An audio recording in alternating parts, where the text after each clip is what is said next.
Hi, thanks very much for having me. It's an honor to be here. I've been following this session most of the day, and I'm feeling woefully underqualified relative to your other guests, but let's see how we do. I've also noticed there's a few parallels between what I'm covering and what has been covered already, so I might go a little bit off script if you will allow me that privilege. So as you mentioned, what I'm going to touch on today is some of the costs of lockdown themselves that we've seen over the last 18 months or so, and relative to their benefits, which I think has been covered earlier this morning, are limited, if any. And then towards the end, I'll talk about some of the things we could possibly have done differently and definitely need to be doing differently next time. So I first want to just cover this. This should be fairly straightforward to everyone here, but I think we need to acknowledge that every public policy actually has a cost. In most cases, they are explicit costs, and in some cases, there would be opportunity costs of one policy versus the other. However, what we observed throughout this pandemic is that most governments around the world just simply pretended that lockdowns had no cost. And because they pretended there were no costs, there was no real attempt made to quantify or communicate these potential costs. Now, clearly, there are a lot of downsides to that approach, which we can recognize. One of them, obviously, is that if you don't acknowledge that there will be some costs to a particular policy, you can't really do much about them proactively. I'm quoting Professor Paul Dolan here, who actually inspired some of the points at the end of the presentation too. But basically what he says is ultimately any policy will affect one or both of two main welfare concerns for individuals, namely life expectancy and life experience. So I'm going to cover a little bit of the South African context here, which is actually where we inspired our first paper in May last year. What we were running into when we were talking to people about the lockdown and that there would be a cost is that the flippant response we often ran into is that it's just the economy. It's just the economy. It doesn't matter. We can pick the economy up again. This is totally worth it. And that clearly didn't make a lot of sense to some of us. So what we understood inherently was that the economy ultimately sustains life. So what we tried to do is to say, actually, let's try and use a metric that people might be able to understand. So assuming that lockdowns may save some lives, we can quantify that. What is the cost of the lockdown in terms of lives themselves? So we specifically looked at the life expectancy angle to this equation. And my background in doing actuarial pricing for life insurance, which is super exciting work generally, helped me understand what are the kind of trigger points or what are the kind of metrics that we use to price life insurance, because we're taking long-term bets with real money in pricing and trying to outprice our competitors around how long people are going to live, essentially. And there are some obvious ones that will make sense to you. We know there's a gender difference in life expectancy, and age is a good predictor, and smoking status. But in South Africa, and I think most of the developing world, there are two really, really profound predictors of life expectancy. One being your income, your household income as an individual, and the second being your level of education. Now, the education one is important because even after adjusting for income, an individual's level of education is highly correlated with life expectancy. So I'm going to show you very quickly what that looks like in a South African context. So this graph at the bottom is household income. Now that's in rands. So if you want sterling, you can divide by about 20. And on the vertical axis, you've got relative mortality. So one being your baseline mortality. And as you can see, as your household income falls towards zero, your relative mortality increases by 3 times the baseline, so by 200%. I want you to also observe in this graph that at 30 or 40 or 50 or 60,000 Rand of household income per month, there's very little change in your relative mortality, predicted relative mortality, but it gets very, very steep at the lower ends of the income graph. And people have mentioned earlier today that very few people have had skin in the game. And when you are a well-paid academic or policymaker or government official who is A, losing no income, and B, at the high end of the income curve, the cost of the lockdown from your perspective on this metric is essentially nil. When we modeled the South African response to the first hard lockdown, and we are still in a lockdown today, we basically predicted how many people are likely to be falling into poverty, especially going from that threshold of about 10,000 Rand a month towards zero.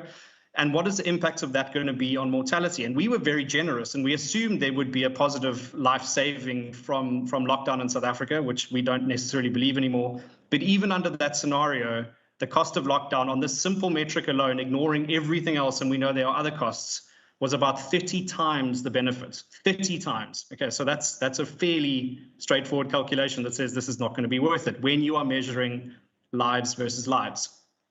One thing that we didn't do on our paper, though, was look at the impact on education. And I think this is also quite interesting. This is a South African data too. So your relative mortality, assuming that you have a four-year degree or higher tertiary qualification, is then 1.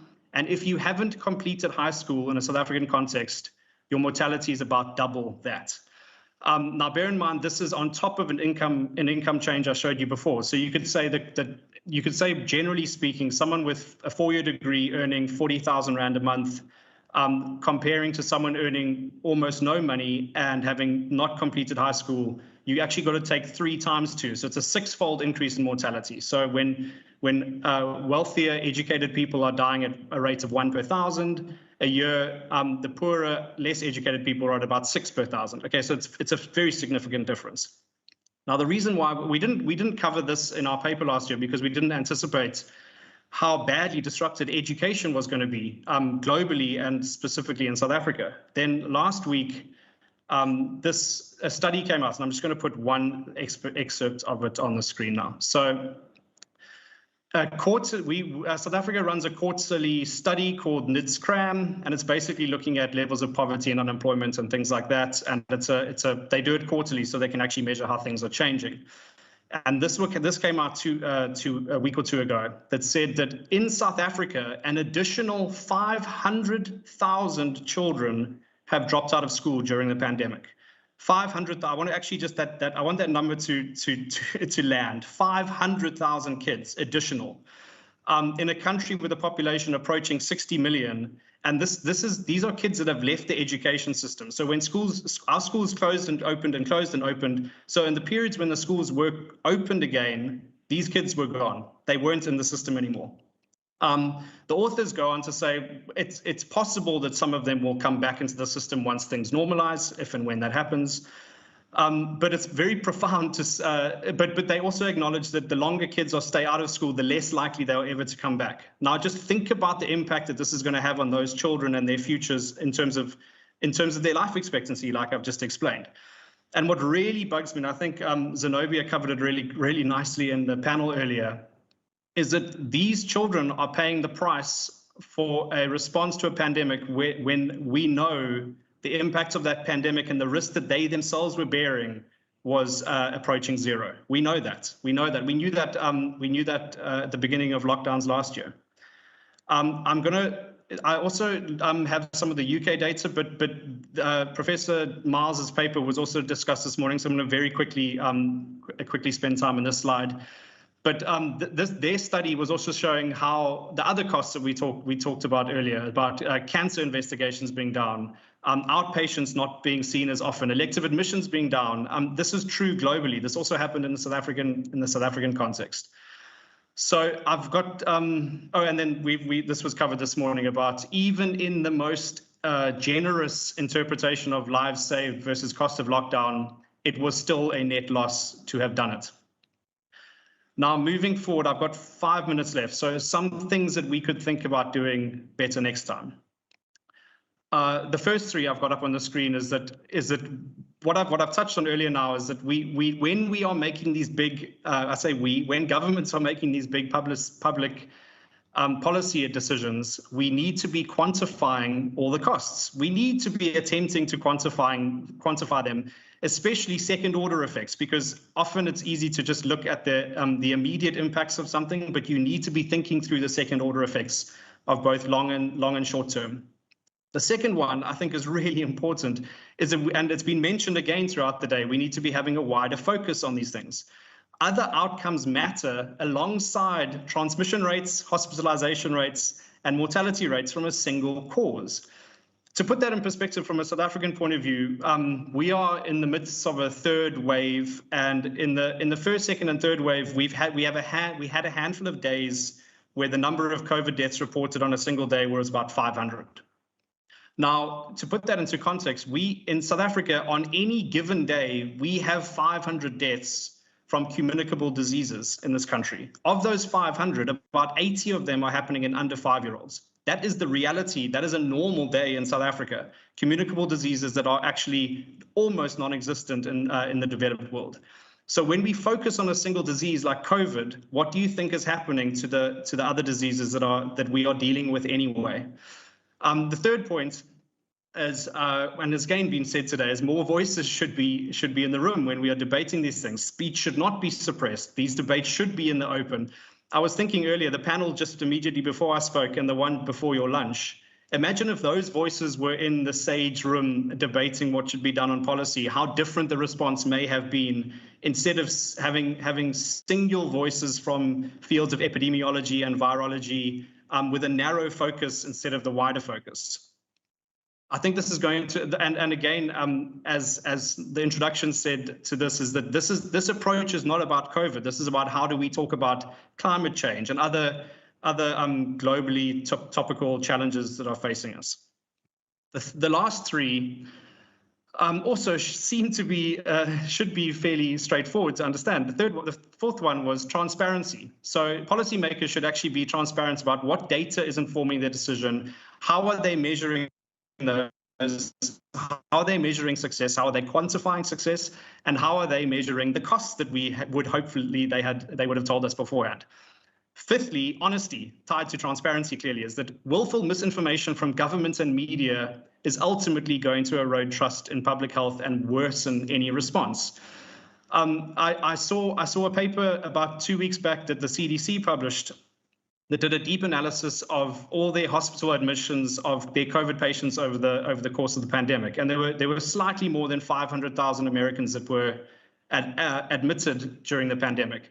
And what struck me was one thing that we kind of knew already, that about 95% of those people had pre-existing conditions. What I found really interesting was the top 2 pre-existing conditions that were in that data set. The first one, is shouldn't be surprising, was obesity. The second one was really surprising to me, was anxiety and fear-related disorders. Now think about that for a second, is that those two pre-existing conditions, obesity and anxiety, were highly predictive of bad outcomes from COVID. And what our governments did is they locked us down in our homes. Many places closed gyms and abilities to get exercise. In South Africa, we went through a period where we were simply not allowed to even go for a walk outside. And we fed everyone a diet of fear. So we actually probably made our susceptible populations worse through the course of the last 18 months. And the final one, and I'm going to wrap up here, is about decentralization, which Nick has mentioned a couple of times today too. And it's tied to what I said a bit earlier, is that every country and every region has its own unique circumstances and essentially cost-benefit profiles. It's the same debate around vaccines, is that we know that certain people, like children, for example, carry essentially no risk to this virus. So a singular approach, like a lockdown or a vaccine approach, makes very little sense. And we shouldn't have the WHO dictating from a central body telling every country, including a poorer country like South Africa, who incidentally, I think someone mentioned furloughs earlier. Our version of a furlough was that people got given 350 Rand a month if they were below a certain income level, which equates to just under £20 a month. We can't afford the kind of things that other countries can, and a single response to the pandemic like we saw is highly inappropriate. So that is it, and I'm on time. So thank you very much for having me. I hope that was interesting.